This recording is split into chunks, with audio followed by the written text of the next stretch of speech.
Yeah. Oh boy. I mean, A lot of conditions there. yeah. This is a really interesting position to be put in. But it's time. It's game 3. Let's go. Make it or break it for Evos SG. Will we see a new crown champion in Todak, or will Evos SG bring it back for one more game?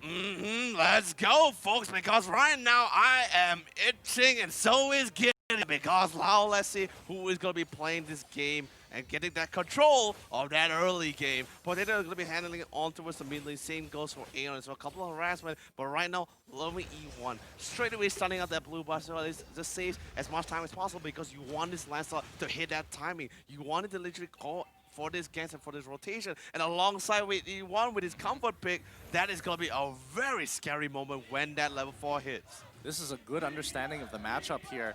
Pokemon. they're just throwing emotes at each other at this point. But yeah, it's a good showing of understanding because Pokemon understands at level 1 he needs to be able to show dominance in the lane, and for Mezzy he understands I can't win this level 1, so I'm just gonna let this come back to me. Does he steal it away? Unfortunately, he does not. Pokemon is able to get that last hit in. He doesn't mind trading. He can keep going, keep on fighting, because for Mezzy he won't be able to win this. And once his passive procs, Pokemon walks away, and then after that is going to regenerate an entire health bar. I mean, safe, just to be a little bit safe for sure as well, because he noticed the fact that literally E1 is missing contact of the map. But here comes the aggression. Actually, even has no shot of part of the flicker as well. But thank God E1 not too far behind. Will be able to re-assist it and literally force members of Evos SG or JPL in particular to fall back. But actually going to be hitting the level 4 field, but hey, we live in the push, and there goes the ejector from JPL, dropping out the Summer Force. First blood will be drawn, and Potato will safely secure for his team from just being very sneaky, as they were both hiding in that bush. That was really, really nice. Now Pokemon, he's going to get full brunt of damage here. The Phantom Execution is going to be chunking out half of that HP bar. But again, it's Masha, so she's not missing too much overall. So the bonus damage isn't going to matter for now.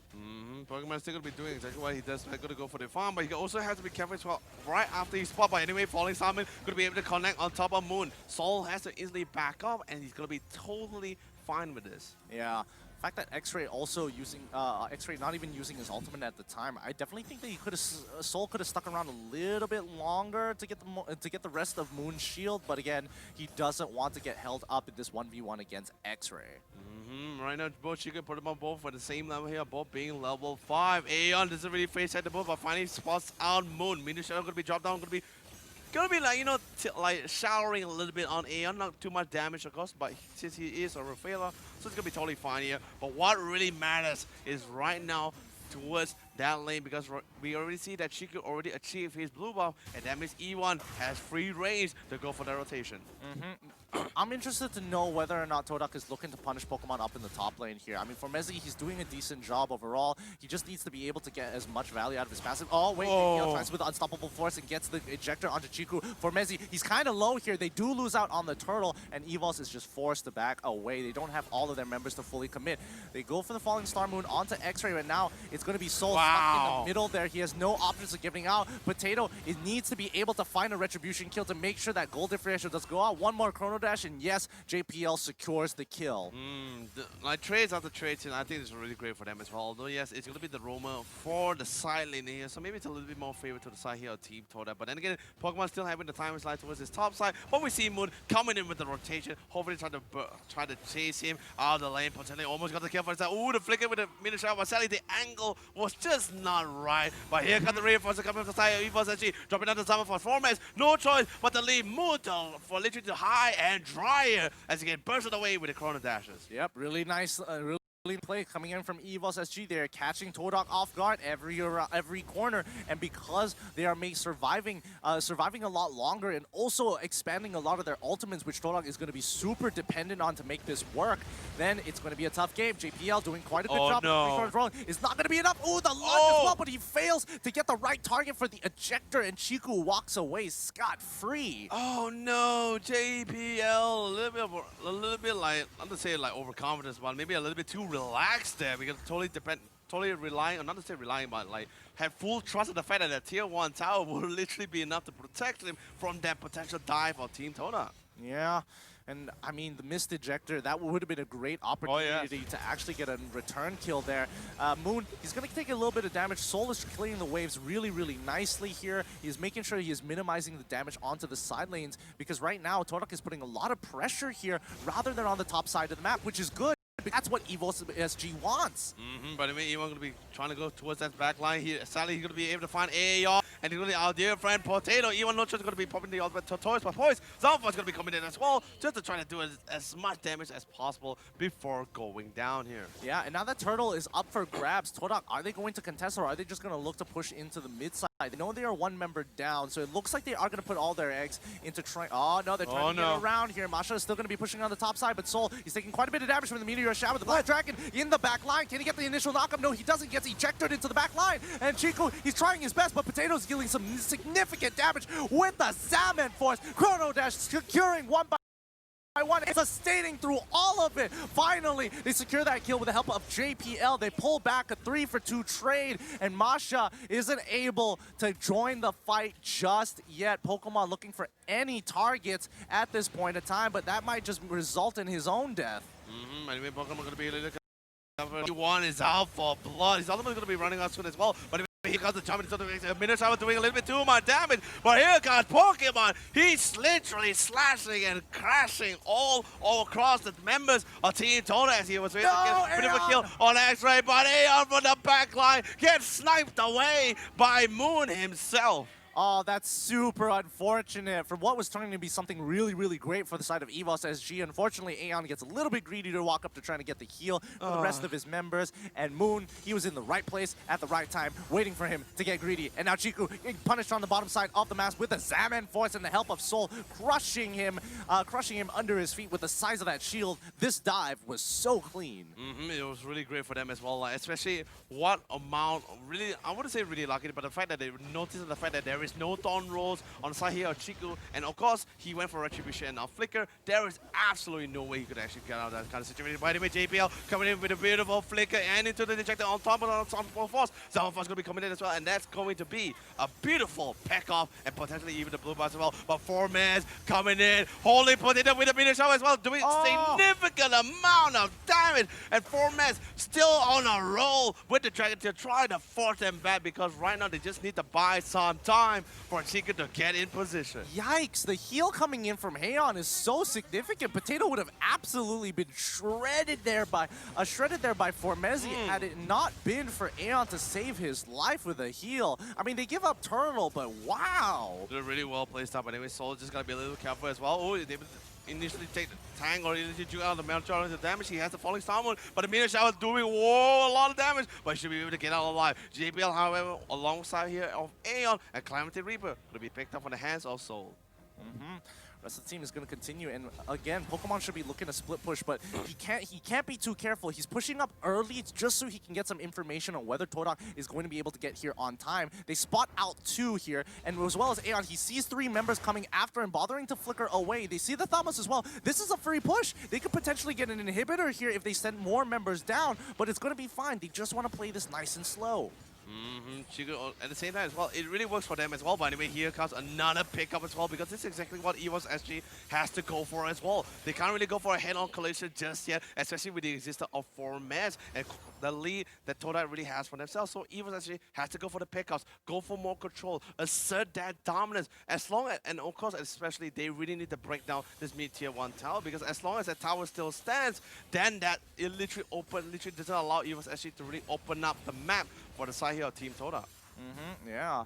And once again, Evos SG, the goal differential has been up and down for both of these teams. Yeah, it really is back and forth, but a large majority is Evos being ahead, and hopefully this isn't a repeat of game 1 where they get decently ahead but just can't close out that game and lose to one bad fight. X-Ray, he gets ejected out into the back. The Holy Baptism lands on 2. The Meteor Shower is looking good. However, with the help of Potato, he might be in a little bit of trouble here. The Salmon Force finally gets popped up. He's looking to pick off Moon in the back line, and Soul, unfortunately, not losing the 1v1 against X-Ray, but still alive. JPL looking to hold it up. Finally, Pokemon joins the fight. He's on top of E1 for now, but that's not his main target. Chiku's still at full HP. Or do they have to disengage as well? Soul, however, trying his best to clear out this mini wave because he knows exactly that he cannot escape. And that's going to be a beautiful pickup for this Pokemon. However, maybe a little bit too greedy. So instantly gets connected with the Shield of Unity on top of E1. But E1 instantly fell to Pokemon before he went down.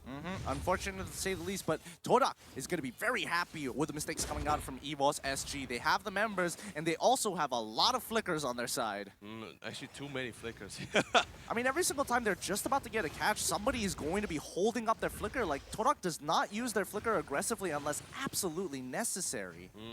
And the best part about it is that we are slowly seeing like, the slight difference in damage as well, like, because right now they're just farming up, they're scaling up, they're getting enough damage to really try to put their hurt on Evos SG or in Potato in this case. And especially in that last fight where Potato literally got surrounded and zoned away. By the way, JB going to be having a beautiful ejector, going to be able to toss him all the way to the back line, but that's just, you know, just for fun and gigs, you know? Yeah, just for fun, just to show dominance. And now they're, no, this is going to be a lot of damage. The Meteor Shot comes to the Holy Baptism and comes down onto X-Ray just to kind of disengage him from that fight. Pokemon still doing a pretty good job at making sure that Mezzy isn't getting too far ahead, but he really needs to get this split push going. I mean, Pokemon has always been doing a really fantastic job when it comes to split push. He already, especially fully understanding the fact that Marsha actually shred buildings or towers in this case, he was able to clear out both towers on top of the top side here and constantly forces Mez or at least one member of Toda to constantly fall back here. Yeah, now this is going to be the great Lord dance coming in for both Evos SG and Todak, where both are going to contest Pokemon. He's getting attacked. They can start Lord right now, or especially trying to look for something to happen. Pokemon's still alive. Can he make it out? No, he doesn't. He finally goes down. But Evos looking to get this flank angle. They find it. Moon, he still has Flicker. JPL unable to get the ejector for Mezzy. Now turning it around upon Evos SG. Where is the team? Finally, Soul comes in hard, and Zaman Force already being popped for Mezzy, still making it happen. But the Holy Baptism in the back, slowing for Mezzy down. Aeon survives, and JPL may be able to start peeling him off to let the rest of the team close down on top of him. But then again, Toda actually had to sacrifice at least two members to try to safely secure a Lord for the team, though. But Evos actually, I still believe they're still very happy that they're able to at least save one member of their team instead of dying here.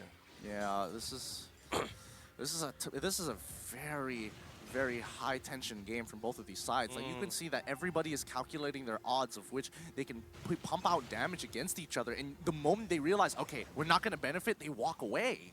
By the way, Potato is going to be able to pick out a concentrated energy for himself. Pokemon was able to get a beautiful catch on X right here. Comes the other side of the floor, followed by even in the eject as well. But suddenly, JPL out-tagging the meter shot a little bit too much, though. And Soul trying to do his best to really count for the team as well. And Potato constantly going back and forth, and a beautiful shred down on the Lord because they know they cannot take this Lord defense towards their own side without the team. E1 jumps all the way to the back line, but Pokemon coming in to catch them all as he gets the double kill as he was able to shut down both Moon and Chiku at the same time. I'm just surprised that they walked up that far. Like, they saw exactly what we were seeing. Masha was in their faces, and they kind of just let Pokemon hit him, and unfortunately, they underestimated the amount of damage he actually has. For Mezzy is now trying to just end this last minion here so they don't get this push unlocked.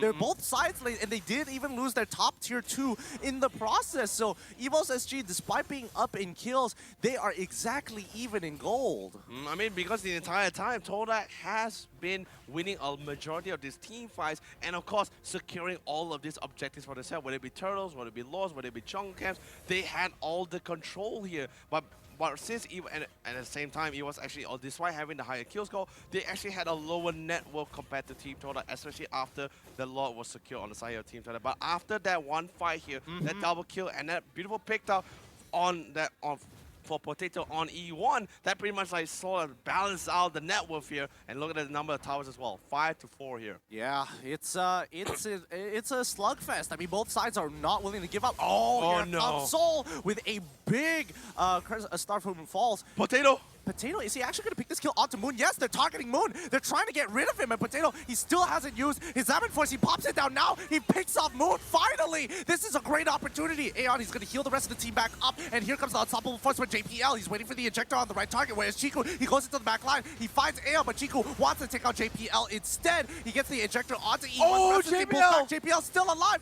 Smart missiles make it through, but they can't catch Chiku anymore. Pokemon! Look at Pokemon! They're just trying to distract him for as long as possible. They break an inhibitor in the process. Well played, giving Todak a little bit of their own medicine. Oh man, now this is the part Evos actually is like, you like the backdoor, taste my backdoor. And now with the bottom here as well. And Bessa, big pickup on Chiku. Chiku would not be able to go for any wave clear. Moon is still out for the counter as well. So instantly they are able to drop down the Zama Force and try to go for a beautiful pickup on 4Mez. But 4Mez totally understanding how much losses that they will face if 4Mez were to die there. He decides to fall back and just wait for Moon, who was only 2 seconds away from respawn. Yep, this is a great swing in Evos' favor. The biggest lead we've gotten so far in this game. Finally 3K ahead of their opponents. It's not going to really mean much very soon, but for now, it's doing what it needs to do.